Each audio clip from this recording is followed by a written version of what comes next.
Hey, yo! Hindi.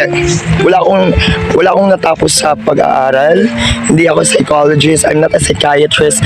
I'm not a teacher. Ako lang naman yung taong hinusgahan. Ako lang naman yung taong kinahiya. At ako lang naman yung taong ginudge. At ako lang naman yung taong naghihirap. At sobrang lungkot. And ngayon, I just wanted to tell you that I am a storyteller. And my life is a story.